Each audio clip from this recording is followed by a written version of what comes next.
بسم اللہ الرحمن الرحیم الحمد للہ رب العالمین والصلاة والسلام علی سیدنا ونبینا وحبیبنا ومولانا محمد خاتم النبیین وامام المرسلین وعلی آلہ واصحابہ اجمعین وعلی کل من تبعہم بإحسان الی یوم الدین۔ اما بعد، حضرات علماء کرام، قائدین امت اور معزز حاضرین، السلام علیکم ورحمۃ اللہ وبرکاتہ۔ اللہ تبارک و تعالیٰ کا سب سے پہلے شکر ادا کرتا ہوں کہ اس نے ہم سب کو ایک چھت کے نیچے دین کے اہم مسائل پر متفقہ موقف پیش کرنے کا ایک بار پھر موقع عطا فرمایا۔ ہماری تاریخ اس بات کی گواہ ہے کہ جب کبھی ہمارے مختلف مکاتب فکر کی طرف سے اور دینی جماعتوں اور تنظیموں کی طرف سے کوئی متفقہ موقف پیش کیا گیا، اللہ تعالیٰ کے فضل و کرم سے اس کو قبولیت عامہ حاصل ہوئی۔ اس کا سب سے پہلا مظاہرہ سن 1951 میں جب پاکستان کے لیے دستور سازی کا مرحلہ درپیش تھا، تو اس موقع پر یہ کہا جاتا تھا کہ اسلام کا کوئی دستور متعین نہیں ہے۔ تو الحمدللہ اس وقت کے ہمارے اکابر علماء جمع ہوئے اور حضرت مولانا احتشام الحق صاحب تھانوی، میرے والد ماجد حضرت مولانا مفتی محمد شفیع صاحب، حضرت مولانا عبدالحامد بدایونی رحمۃ اللہ علیہم اجمعین، انہوں نے 33 علماء کا ایک اجتماع سن 1951 میں منعقد کیا اور 22 نکاتی اس میں طے کیے گئے، اور وہ آج تک ہمارے لیے مشعل راہ بنے ہوئے ہیں، اور آئندہ کے دستور سازی میں ان کا بڑا اہم کردار تھا۔ پھر جب دستور کی کچھ بنیادی باتیں حکومت کی طرف سے آئیں تو ایک بار پھر 33 علماء کرام کا اجتماع اسی طرح منعقد ہوا اور اس میں زیر نظر دستور کے اوپر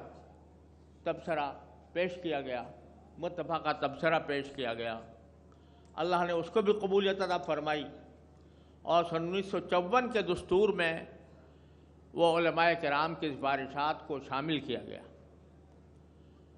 سن 1973 میں جب دستور بننے کا مرحلہ آیا تو اس وقت بھی الحمدللہ تمام دینی حلقے، تمام مکاتب فکر کے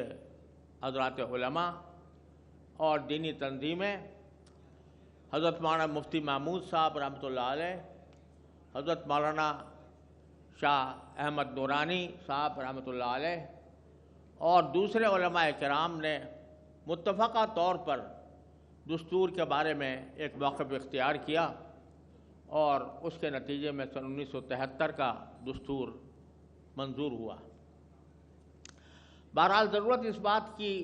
ہمیشہ محسوس ہوتی ہے کہ جب بھی کوئی مسئلہ امت کو پیش آئے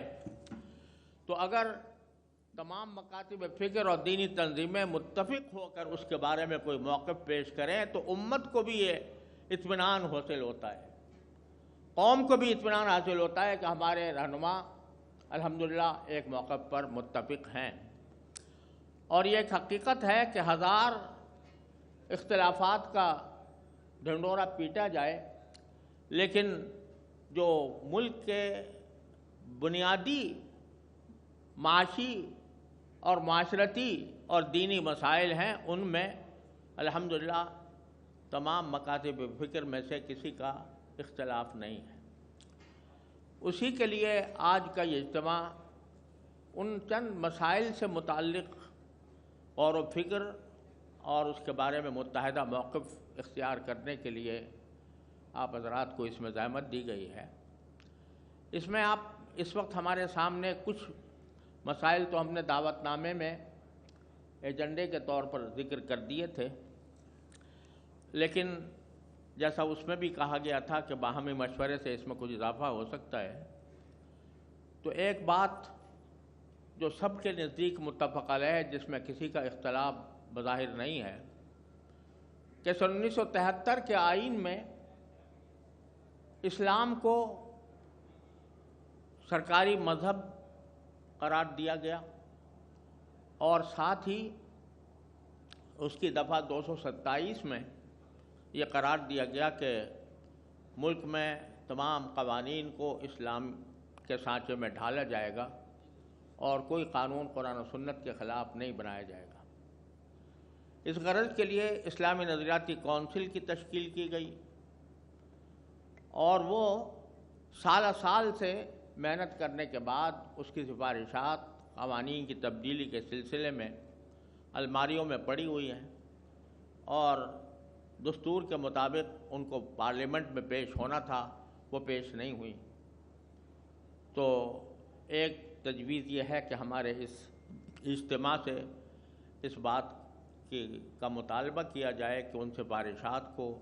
پارلیمنٹ میں پیش کیا جائے اور ان کے مطابق قانون سازی کی جائے۔ یہ بات بھی آپ حضرات جانتے ہیں کہ وفاقی شرعی عدالت اور سپریم کورٹ کی شریعت اپیلیٹ بینچ اس کام کے لیے قائم کی گئی تھی کہ ہر شہری کو یہ بنیادی حق دیا گیا تھا کہ رائج شدہ قوانین میں جو قانون قرآن و سنت کے خلاف ہو اس کو ان عدالتوں میں چیلنج کیا جا سکتا، اور دستور میں یہ بات درج ہے کہ وفاقی شرعی عدالت کے اندر تین علماء جج ہوں گے، لیکن سال سے یہ دستوری تقاضا یہ سرد خانے میں پڑا ہوا ہے، اور علماء کرام میں کہ ججوں کا کوئی تقرر اس دوران سال سے نہیں ہوا، اور اسی کا نتیجہ ہے کہ اس میں جو درخواستیں یا اپیلیں آنی چاہیے تھیں وہ اس وجہ سے مؤخر ہیں کہ علماء ججوں کا ہی فقدان۔ السلام علیکم۔ وعلیکم السلام۔ اہلا وسہلا۔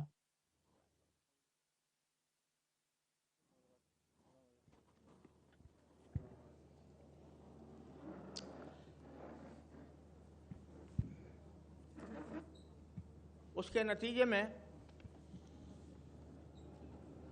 چونکہ ججوں میں علماء کرام شامل نہیں ہیں تو بعض اوقات غلط فیصلے بھی آ جاتے ہیں، اور چونکہ امت کا اس پر اعتماد نہیں علماء ججوں کے نہ ہونے کی وجہ سے، اس لیے اس میں درخواستوں کی بھی قلت ہے اور وہ زیر التوا پڑی ہیں۔ تو ایک گزارش یہ ہے کہ اس اجتماع کی طرف سے یہ مطالبہ پیش کیا جائے کہ وفاقی شرعی عدالت میں آئین کے تقاضوں کے مطابق علماء مقرر کیے جائیں، اور شریعت اپیلیٹ بینچ میں بھی وہ علماء جن کی صلاحیت کا معیار آئین کے اندر موجود ہے اس کے مطابق ان کا تقرر کیا جائے۔ تیسری بات جو اس وقت پیش نظر ہے وہ یہ کہ 26ویں ترمیم آئین کے اندر جب ہوئی تو اس میں اللہ تعالیٰ کے فضل سے اور ماشاءاللہ ہمارے مولانا فضل الرحمان صاحب کی کاوش سے یہ اضافہ کیا گیا کہ ملک کو سودی معاملات سے 1 جنوری 2028 سے سود سے بالکل پاک کر دیا جائے گا۔ یہ ایک بہت ہی خوش آئند ترمیم تھی جس کا، لیکن اس دوران ایسا معلوم ہوتا ہے کہ باقاعدہ سوچی سمجھی اسکیم کے تحت اس ترمیم کے تقاضوں کو سبوتاژ کرنے کی کوشش ہو رہی ہے۔ وزارت قانون کی طرف سے ایک خط لکھا گیا اور اس میں یہ تجویز پیش کی گئی کہ ان بینکوں کو اس ترمیم کے تقاضوں سے مستثنی رکھا جائے، یعنی ان کو سودی معاملات جاری رکھنے کی گنجائش دی جائے جس میں کسی غیر ملکی کی شیئر ہولڈنگ ہے۔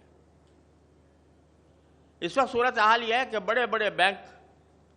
حبیب بینک، یونائٹڈ بینک، مسلم کمرشل بینک اور بڑے بڑے جتنے بینک ہیں اس میں کچھ غیر ملکی شیئر ہولڈرز کی حصہ داری موجود ہے، اور اب اس وزارت قانون کی تجویز کے مطابق یہ بات موثوق ذرائع سے معلوم ہوئی ہے کہ ان تمام بینکوں کو سود کا نظام جاری رکھنے کے لیے ترمیم کے تقاضوں سے مستثنی کر دیا گیا ہے، جس کے معنی یہ ہے کہ 2029 سے جو سود کو ختم کرنے کا دستوری تقاضا تھا اس کو ان رکاوٹوں کی وجہ سے پامال کیا جا رہا ہے، اور عذر یہ پیش کیا جا رہا ہے کہ اس میں چونکہ غیر ملکی افراد کی شیئر ہولڈنگ ہے، لہذا اس ہمارے کچھ بین الاقوامی معاہدات کی وجہ سے ہم ان کو سود سے پاک نہیں کر سکتے۔ حالانکہ صورتحال یہ ہے کہ کوئی بھی غیر ملکی کمپنی یا تجارتی ادارہ جب کسی ملک میں قائم ہوتا ہے تو وہ اس ملک کے قوانین کا تابع ہوتا ہے، اور اس سے پہلے بھی غیر ملکی بینک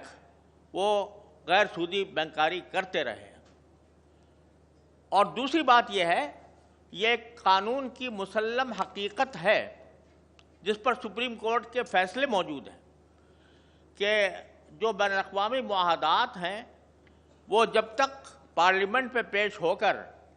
قانون کا حصہ نہ بن جائیں اس وقت تک ان کو قانونی حیثیت نہیں دی جا سکتی۔ لہذا ان معاہدات کی بنیاد پر بڑے بڑے بینکوں کو، سارے بڑے بڑے بینکوں کو اس ترمیم کے تقاضوں، یہ اللہ اور اس کے رسول صلی اللہ علیہ وسلم کے ساتھ جنگ کے مرادف ہے۔ قرآن کریم نے سود نہ چھوڑنے پر جس جنگ کا اعلان کیا ہے اس کو دعوت دینے کے مرادف ہے۔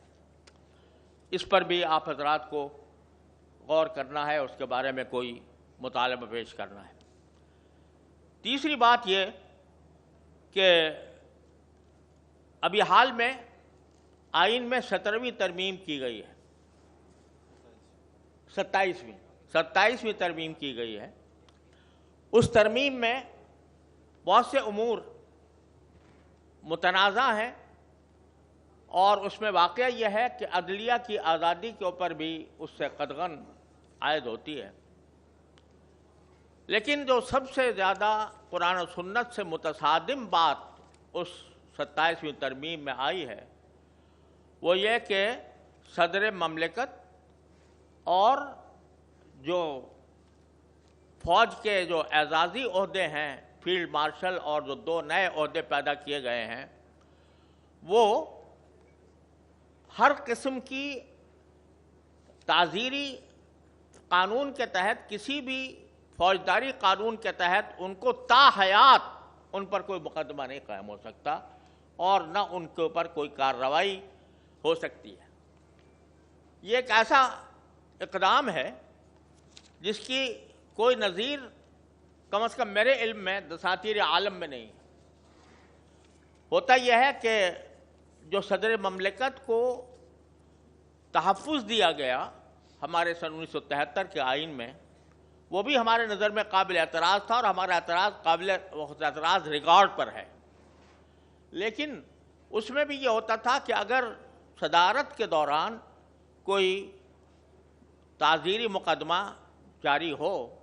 تو اس کو اس کے مدت صدارت کے دوران اس پر مقدمہ نہیں چلتا تھا، لیکن گواہیاں سب بلاک کر لی جاتی تھیں، اور اگر وہ جب وہ صدارت سے معزول ہو تو پھر اس کے اوپر مقدمہ چلایا جا سکتا تھا، اور یہی ساری دنیا میں ہوتا ہے۔ لیکن ہماری اس 27ویں ترمیم میں تا حیات اس کو استثناء دے دیا گیا ہے۔ یہ قرآن کریم کی آیات کریمہ، خلفائے راشدین کے عمل، خود نبی کریم سرور دو عالم صلی اللہ علیہ وسلم کے عمل، اور اسلامی تعلیمات اور عدل و انصاف، ہر اعتبار سے یہ صورتحال انتہائی افسوسناک ہے۔